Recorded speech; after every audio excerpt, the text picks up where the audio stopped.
My name is Minat Tularabas Suidat. I live and born in Sahrawi refugee camp, southwest of Algeria. In today's program, we're deep in Western Sahara, on the front line of the conflict between Morocco and the Polisario liberation movement that represents the ethnic Sahrawi people for whom this land is home. We are standing on the world's longest minefield. It is a 2,700-kilometer long sand wall or berm. The Moroccan army began to build the wall in 1981 to divide our country, the Sahrawi Arab Democratic Republic. We call it the Wall of Shame, and it contains more than 7 million landmines. It has killed many Sahrawis and cost a lot of innocent lives. The Moroccan army are guarding this wall and keep updating it with mines. You can see even from here, divided Western Sahara to the free land where we stand now and the part that Morocco have stolen from us, the occupied territory. 3, 2, 1, fire!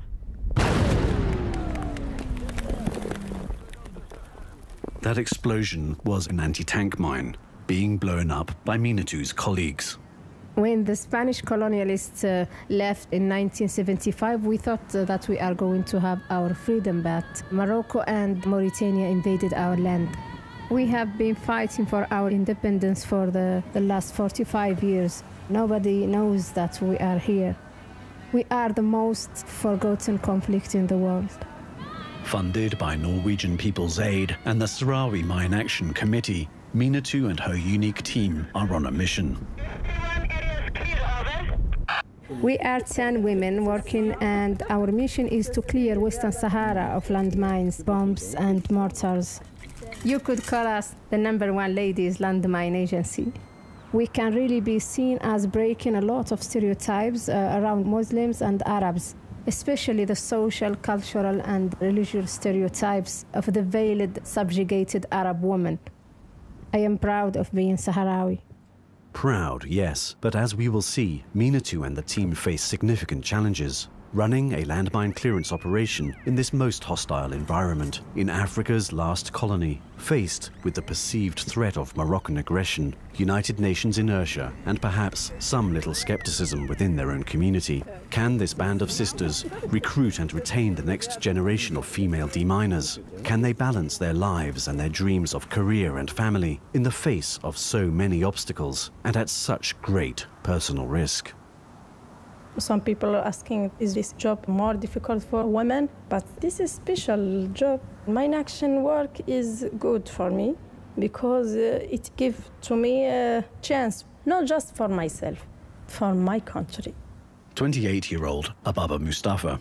Of course, it's very dangerous and very difficult job. You need more big eyes because this is the risk. This is the danger. You are hot, you are tired, you are not with your family. You need to be strong in your mind. You need to be strong in your heart, yes. Ababa is the first woman in the unit to be appointed a team leader. 3 years ago, she was the only female deminer in the entire operation. Yes, just me. In general, the men here in the Sahara, they are respect the women like me, but just sometimes. Sometimes, why? This is woman team leader for us. Maybe I am man more strong than her, yes. It's difficult not just in the minefield. It's difficult sometimes in the person when you need just one lady friend to share. But anyway, for me, it's not a problem because I am coming to work not just to take friends. I like friends, I like ladies, but the more important point is the work. That work could save countless lives in a desert contaminated by landmines and other explosive remnants of war for which both sides are responsible. We were dressed in white to show that we are peaceful people, and we are as Sahrawis. We don't use violence. Activist Asriya Mohammed was 23 when she joined a peace march to the wall. Suddenly, I hear this sound. It was just an explosion. It was loud and very quick. And suddenly we hear people screaming, and all people, they were running to one direction. And I start running totally frightened, not just me, but all the girls with me. We are generation born in the camps. We have no idea about war or about guns. Face to face with the Moroccan army, 4 hours drive from even the most rudimentary hospital, a young student had stepped on a landmine. All I could see is a leg, an injured leg, and then the blood. I did not see the face of the person. I only saw the mutilated leg. We walked back and we were all in silence, shock. TMA4, this is the more dangerous mine. This year, the team have found 4 of these large circular landmines, about 30 centimeters in diameter, with 3 pressure plates. Made in the former Yugoslavia, the TMA4 is extremely difficult to detect. The detector works just for metal. This mine, TMA4, just plastic. Yes, anti-tank mine. It is very heavy. Maybe it is 6.5 kilogram of TNT. Yes, too much TNT. When you have anti-tank mine explode, believe me, you are dead. Everybody's dead. Banned under the Ottawa Treaty, anti-personnel mines are even less discriminating. The problem is the anti-person mines, because the anti-tank mines, you need something very heavy, like camel, to detonate this mine. But only take a child to detonate anti-person mine.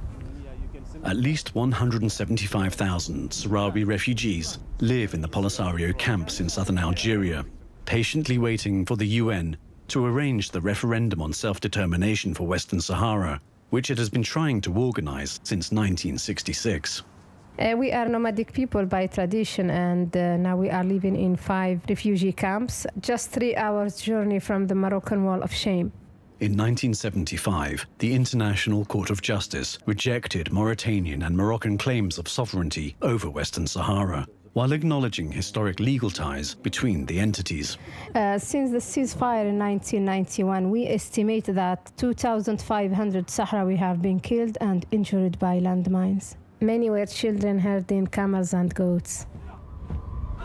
It's the 45th anniversary of the founding of the Polisario. Celebrations and military parades take place across the camps. Despite the ceasefire, Ababa and Minatu call themselves freedom fighters, the latest in a long line of Sahrawi women involved in the struggle for independence. My name is Fatma Mehdi. I'm the Secretary General of the National Union of the Sahara Women. The emancipation of the Sahara women, the Polisario Front, has made this as one of their priorities since 1973. The situation of war that has obliged all men to go to the front line. This is something that has intervened in defining the rules of women and men. Women had to assume the responsibility of the organization of the camps. Even they had to make bricks by their own hands and build the institutions. And we built on that platform as women. For 25-year-old Nora Lamine, this is just her 2nd week training to be a deminer. Working in the practice zone, she places white stones for safety, red stones for danger. With my detector, I sweep 4 times ahead, 4 times back. And I have to pay attention. If the detector makes any sound, I have to be careful. Nora, this is your life that is at risk. And yours too. You are with me now. Okay. Do you have brothers and sisters? Yes, I have 1 brother, 3 sisters. They are so proud of me. And my father too is a military guy. This is the only job that the Sahrawis can do for their country. And you know, it's just for the Sahara, just for us. Now you. Oh, okay, right. I think I put the safety stone here and the danger zone there. Is that correct? You can walk in it. After you. After me? No, tell me ladies first. We refuse you. Oh, we no. don't want you to work with us. You failed. Working alongside Nora are 5 other trainees, including Badra Mohammed Abdullahi. The conditions are really tough. Today it's 43 Celsius or 109 Fahrenheit. We're wearing 10 kilos of protective gear over our traditional dress, a bomb-proof apron that covers all the important arteries in our body, a helmet, visor and boots. And because it's also the holy month of Ramadan, we don't eat or drink on the job between sunrise and sunset. We respect our Muslim faith. And we can do anything the men can do. Saeed, the medical officer, isn't convinced. Of course. If you ask me, I'd prefer the woman weren't here. Islam doesn't permit men and women to work side by side, especially at the Ramadan. But I've seen so many children injured by the landmines. What can you do? We need to make our land safe. Like the men, these women need to put bread to the family table. There are so few jobs. So, you know, as a community living in exile, we have to do what is necessary to survive. Nura, you people, if you continue like this, you will do the best job for this country. Thank you so much. Yeah. Ugandan training director Victor Lado shares none of Saeed's reservations. Women in other countries have to do most of the domestic work, and if a man goes out, they always want their women to be at home. So here, I can say women, they are very nationalistic and they responded to the call. Quality controlling this morning's work, the veteran of Lebanon, Somalia and Sudan believes our trainees will make even better deminers than their male counterparts. They pay attention to details and they are always consistent and adhere to the rules and regulations. Not like us, sometimes we go and, and use some shortcuts in doing things, yeah. And punctual on reporting for work, it is just perfect.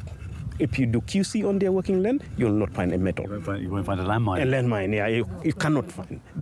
Badra and Nora hope to win one of just 3 permanent jobs available to the 50 female graduates who applied for the course. Males have a lot of career progress in mine action, but unfortunately that is never guaranteed for females. Sahrawi society is very egalitarian, but these young women will still face challenges defined by their gender. Especially when they get married, they have always to make big decisions whether to continue with work or to establish their own families. That is why most of the applicants that we have now are just single females, very young. Minatu is highly aware that none of our 6 trainees might ever see active duty. I always believe in exceptions and I have a lot of faith in women. One of our women was working through to her 6th month of pregnancy. She took her maternity leave and now she go back to the minefield. We can fight for one exception and to beat the gender gap so that women can survive and build careers in landmine action. These exceptions are the ones who are going to open the door to many other young women. In a society where more women than men attend university, is this generation cut from the same cloth as their mothers and grandmothers? This family Sahrawi must be formed by 4 children or more. That's why a lot of the girls now get lost after graduation. Mahfouda Rahan, Minister for Women's Promotion. After my graduation in 1995, I had 4 children. I had a lot of sacrifice to get in the work world. In my situation, my child was with me in my office. 6 months, I go to work with my child. But now the girls are not ready for sacrifices. They don't like to bring the baby in the work. They like to take their life easy. This is the fast food generation. I think it's clear. Jumana Hamad Salmana is the demining team's finance officer. Tucked in a bundle of soft blankets on his mother's desk, baby Shmad watches intently as mom calculates this month's payroll. I consider myself one of the luckiest who can get such jobs. Before, I have to volunteer as an English teacher. I worked with the Ministry of Education and I volunteered with many other things. But no benefits. Which is good to volunteer, but sometimes you need also to eat. Unemployment exceeds 70% in the camps and affects both genders. But some risks are borne only by Sahrawi women. Most of my friends have their first babies by the age of 23. The medical conditions here in the camps are very basic. In fact, my cousin, she died due to these conditions. She lost her baby and then she got bleeding and she also passed away in the same day. Yeah, if everything goes well, you can give birth here in the camp safely. But if everything goes wrong, you have to go immediately on Algerian Air Force humanitarian flight to the capital, Algiers, 1,800 kilometers away. Minister Rahan's concern that Sahrawi women care for children around jobs that help develop the community is understandable, says Tumana. Since 1966, the United Nations was supposed to decide the Sahrawi's right to self-determination with a referendum. A referendum in which every child is a potential voter, crucial to the interests of the parties either side of the minefield. Over an evening meal of camel stew, the team are highly amused when I ask whether it's true that camels cry before they die. It's very sad for me, but yeah, anyway. I think that the old lady who told you this was joking because you are vegetarian. With no electricity or internet out in the field, nighttime is when the oral history of the Sahrawi is passed down the generations. Women like the folk singer Shweta are the guardians of the collective memory. It's very traumatic for me to describe the war years. From the end of '75, the Moroccan aircraft began to bomb our water wells and oases.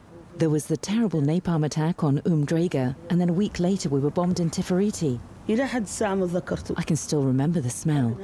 The children who were killed, women carrying babies, the people fleeing. We ended up going from place to place, a mass of humanity in search of safety. So we're just being told somebody's had an injury. I think it's an exercise, but...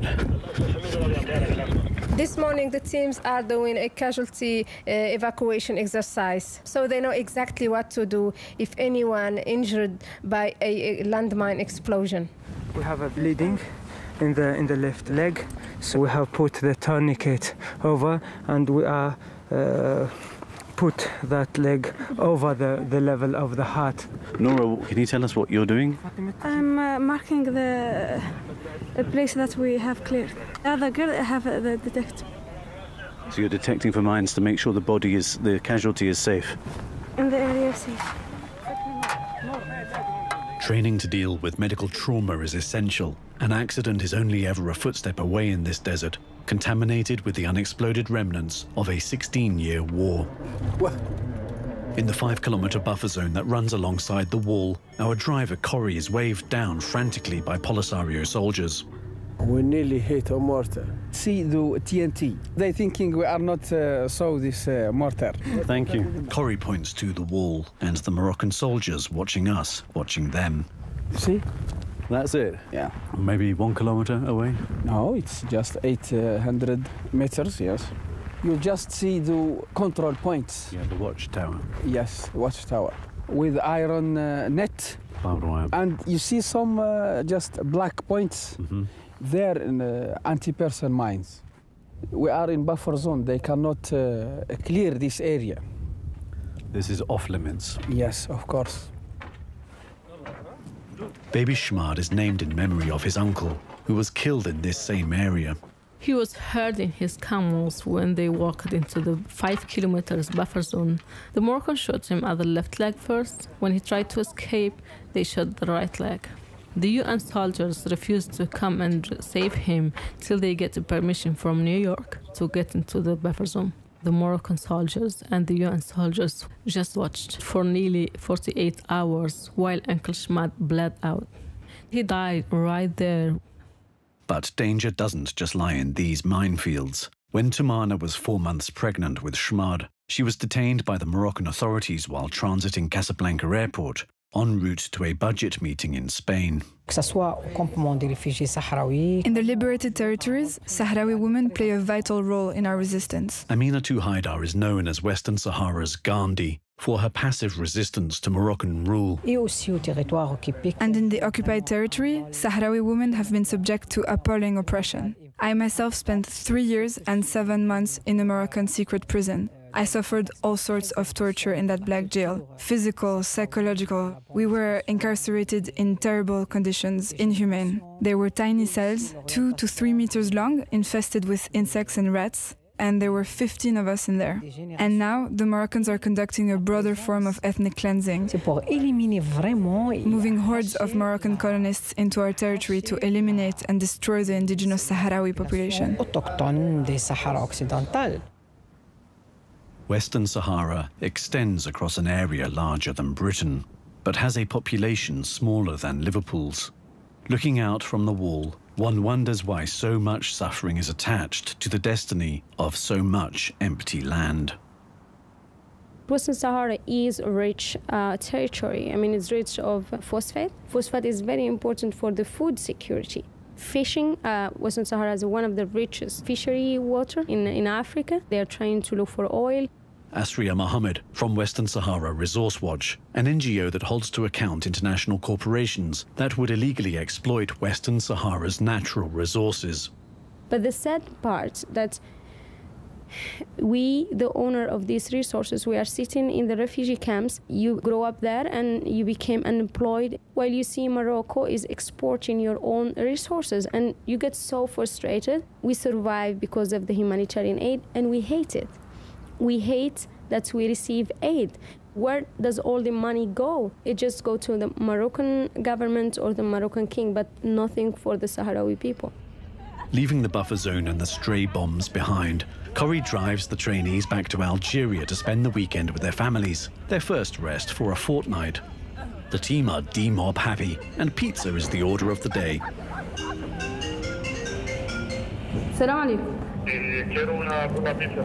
From a small sand brick hut in Aswad camp, 27-year-old entrepreneur Hindu Mani runs the Pizzeria Sahrawi. We opened in August 2016. Our people love pizza. But before, to get a slice, you had to cross the border into Algeria. Now we're here. Everyone can get pizza in the camps. Our bestseller, of course, it's camel pizza. I've Googled it. We're definitely the only pizzeria in the world that has camel on the menu. There are camels walking by. Oh, lots of camels walking by. Well, es a comer. As the ingredients for a dromedary pizza amble past the kitchen window, Hindu points out that this is more than just a restaurant. It isn't just about profit, it's about helping people. During the day, the kids come here to study and we provide them free pizza. I employ 8 women. The men are very accepting of our business. The problem isn't that we're Muslim women working. The problem is that there simply aren't enough jobs for men or women in the camps. We need more support in order that we can build businesses like this to offer work and opportunity. Hindu is one of the few women in the camps to own her own car. With orders pouring in, soon she's clambering into her battered Mercedes to rush freshly made camel pizzas to hungry families scattered around this maze of tents and goat pens. Okay, I should hurry. There's lots to do. I'm going to Italy tomorrow. The Chamber of Commerce in Tuscany has invited me to attend a pizza course there. Goodbye. Over dinner, talk turns to the international community's failure to arrange the referendum on self-determination. United Nations, they are responsible. Since we know you're not going to help us to have a solution, we don't want to live here. And we prefer to live in our land for one day, free, than staying here for 60 or 70 years. I prefer to die in my land, fighting, than dying here in the camps. I don't want to die here. What for? Even someone as patient as Nora's big sister, Sektu, a PhD economist, is frustrated by the UN's 52 years of inertia. Oh, I hope comes a day that comes a great man, a great woman, a politician that looks after our case, help in finding a solution, a peaceful way, not a war way. I hope comes a day and we get our freedom. Sektu's dream that a great politician resolve this 45-year conflict might never come true. But in April, Nelson Mandela's grandson, Chief Mandla Mandela, unexpectedly arrives in camp to mark the centenary of Madiba's birth and his military training with Algeria's FLN forces in 1962. We will always regard Morocco as an apartheid regime, and therefore, for us, Africa will never be liberated until its last colony, Western Sahara, is liberated. The South African MP has a message for our deminers. Women have always been in the forefront of our struggle for liberation and were never passive and sitting in the sidelines. They should stand and be the voice of the voiceless people living under the occupied Western Sahara. You strike a woman, you strike a rock, you will indeed die. This is BBC World. Some breaking news for you this hour. More than 100 people have died in a military plane crash in Algeria. I've just woken up to the terrible news that a group of Sahrawi refugees are on the Algerian Air Force flight that's just gone down, and some of our deminers might be on board. The plane was heading towards the border with Morocco. There are fears the toll could rise. Okay, so after some frantic messaging, I'm being told that the team themselves, everybody is safe and well, but one member of the unit has lost at least 3 members of their family on board the flight. And of course, information is still coming in. We can now confirm 30 Sahrawi are dead. Most were returning to camp after receiving medical care in Algiers. Katri Adu is the speaker for the Sahrawi parliament. No significance should be read into the fact that this is a military flight. This is entirely normal in a humanitarian context. A week of mourning in the camps is scarcely over when the Moroccan Foreign Ministry alleges that Iran and Hezbollah are funneling surface-to-air missiles to the Polisario via Algiers. We deny any link with Hezbollah, and there's simply no evidence to support the claim. This is just Moroccan propaganda to take advantage of the schism between Saudi Arabia and other countries, including Iran and the US. It's also Morocco deflecting attention from calls for democracy within its own borders, and of course, recent confirmation from the European Court of Justice that Morocco and Western Sahara are 2 separate territories. In fact, while Morocco is not a signatory of the Ottawa Treaty banning the use of landmines, the Polisario are taking steps to disarm, destroying their own landmine stockpile, monitored by a Swiss NGO, with our team in attendance. I'm Catherine Ilzer, head of region for Geneva Corps. The Polisario Front signed a deal in 2005 in which they committed to destroy their anti-personnel stockpile. I think progress has been so slow because the Polisario Front was worried about potential restarting conflict. Catherine oversees the cautious transfer of 2,500 landmines from dozens of straw-lined wooden crates with Russian, English and Hebrew markings to the 10-meter deep pit where they will shortly be blown up. 1, fire!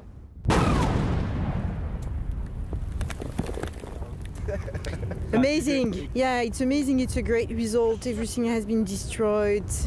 It's perfect.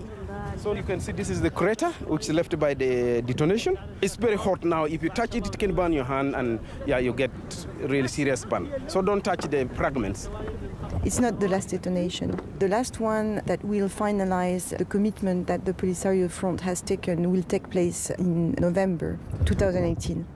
At the occasion of the 7th destruction today, the Polisario Front destroyed more than 18,000 landmines, and in November the Polisario Front should not have any more landmine stockpile.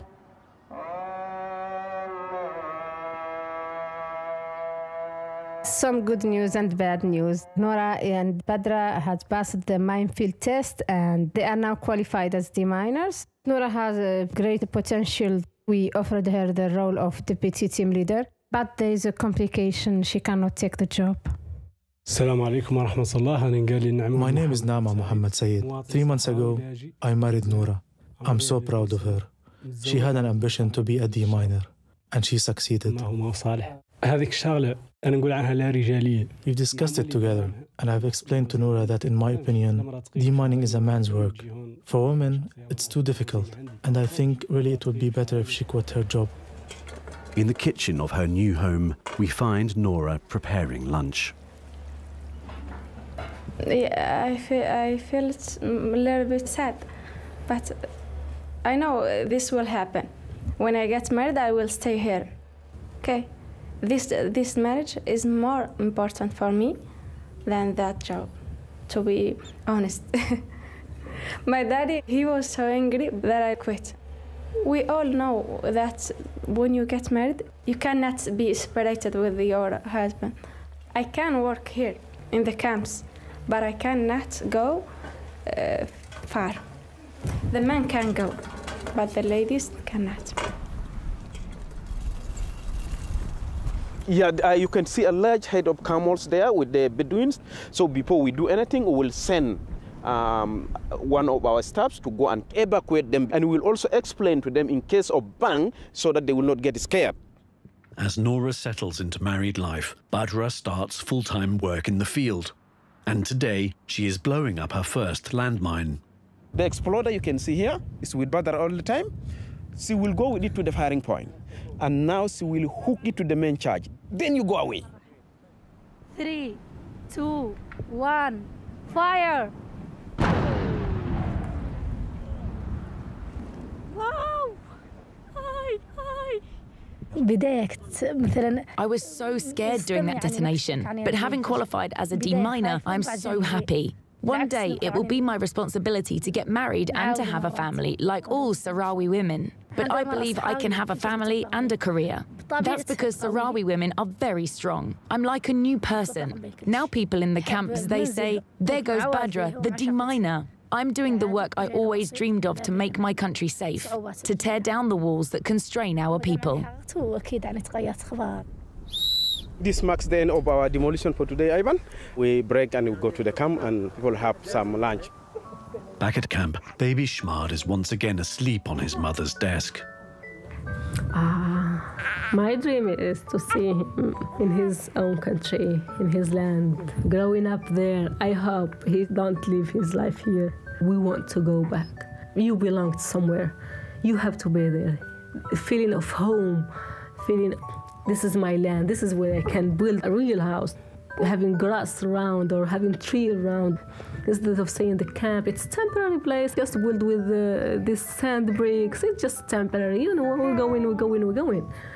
But when we have our kids now, the kids of the refugees have their kids, it's time to go. Yeah. In the years that lie ahead for baby Shmad, more Sahrawi will be killed by the landmines concealed in this contested desert. But what is certain as the shifting of these Sahara sands is that the women of the #1 Ladies Landmine Agency will not consider their work done until their land is free. Free of conflict and free of landmines. The #1 Ladies Landmine Agency was produced for the BBC World Service by Chris Atkins and Ivan Broadhead. We asked the Moroccan government to participate in this programme. Instead, they sent us a statement saying, quote, Morocco never used napalm on civilians, continuing, quote, Morocco's recovery of the Sahara Territory from Spain in 1975 was a result of negotiations with the occupying colonial power in conformity with the UN Security Council resolution and Article 33 of the UN Charter. The Moroccan government goes on to state that, quote, during the war that opposed Morocco to Algeria, Moroccan armed forces never attacked anyone and simply defended their territory from Polisario guerrillas, armed, trained and harboured by neighbouring countries. During the war that opposed Morocco to Algeria, Moroccan armed forces never attacked anyone and simply defended their territory from Polisario guerrillas armed, trained and harboured by neighbouring countries for political, ideological and economic reasons, end quote. The statement also highlights the compensation paid to Aminatu Haidar for her detention and describes the ongoing freedom of all Moroccan citizens to protest their democratic rights as, quote, a model for North Africa, end quote. Morocco says that the kingdom supported the ANC during the struggle against apartheid and categorically rejects any notion of ethnic cleansing in its southern regions, adding that a fisheries agreement, including the Sahara region, was renewed with the EU last July. Finally, the Moroccan government states that, quote, Rabat has evidence that incriminates the Iranian government, which assisted Hezbollah in providing financial as well as logistical support to the Polisario through its embassy in Algiers, and has presented that evidence to Iran, including documentation of arms deliveries made to the rebel group, end quote.